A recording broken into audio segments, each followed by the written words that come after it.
And here's something wild. Almost everyone on the island today comes from just 7 original families. 7 last names: Glass, Green, Swain, Rogers, Hagen, Lavarello, and Repetto. Walk around the island and you'll hear these names over and over.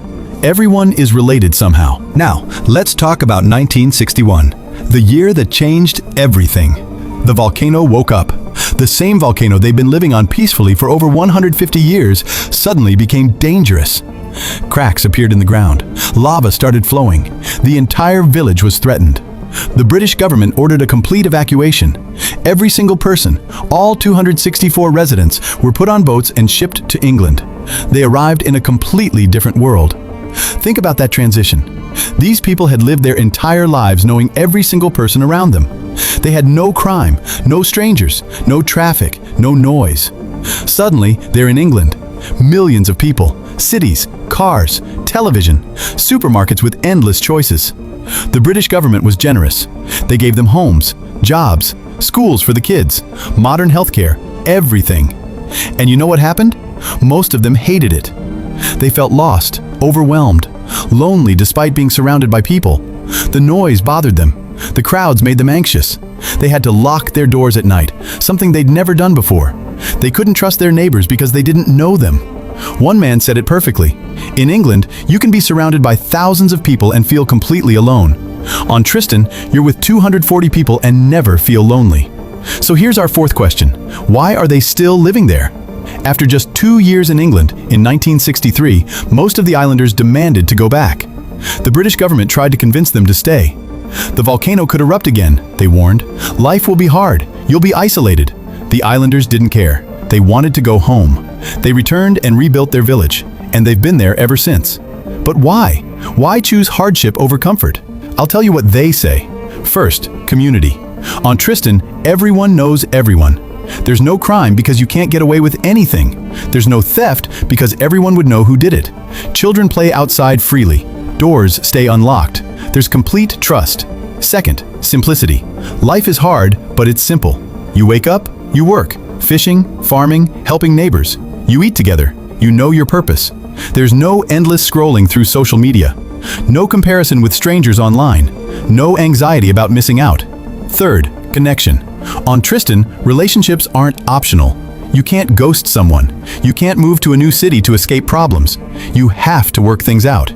And that forces people to actually communicate, forgive, and build deep bonds. Fourth, safety. There's virtually zero crime. The last murder was, well, there's never been one in modern times. People take care of each other because survival depends on it. Today, life on Tristan is a mix of old and new. They have the internet now, slow and expensive, but it exists. They have a small school, a hospital, a post office, and one store. The economy runs on lobster fishing. Here's how it works. The islanders catch these lobsters from the rich waters surrounding the island. They process them in their small factory. Then the lobsters are shipped to Cape Town, South Africa, one of the few places their supply boats travel to. From Cape Town, these lobsters are exported internationally to restaurants and markets around the world. This tiny island in the middle of nowhere is feeding people thousands of kilometers away. This lobster trade brings real money to the island. It's what keeps them connected to the global economy while remaining physically isolated. They also farm potatoes, raise sheep and cattle, and share work. Everything is communal. Because when you're this isolated, working together isn't just nice, it's survival. Now for our 5th and final question. Why can't you just go there and buy land? Simple answer, because they won't let you. Immigration to Tristan da Cunha is extremely restricted. You can't just buy a house and move in. You can't even visit easily. You need permission. And you have to arrive on one of the few boats that come each year.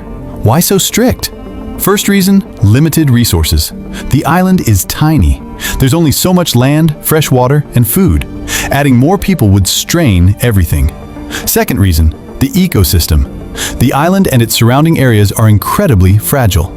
Some nearby islands are UNESCO World Heritage Sites because of their unique wildlife.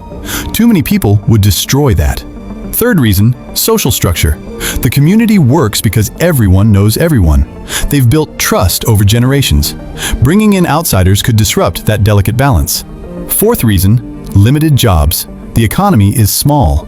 There aren't unlimited jobs. If you're not contributing to lobster fishing or farming, what would you do?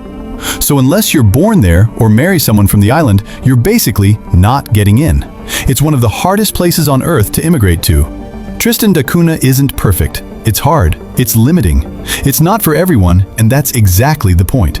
Immigration is nearly impossible, specifically because this way of life is fragile and rare. But the people who chose to return after experiencing modern England weren't running away from civilization. They were running towards something we've lost. Genuine community, radical simplicity, and the kind of human connection that only exists when you truly need each other. In a world that's more connected than ever, but feels more isolated, Tristan da Cunha stands as a strange reminder.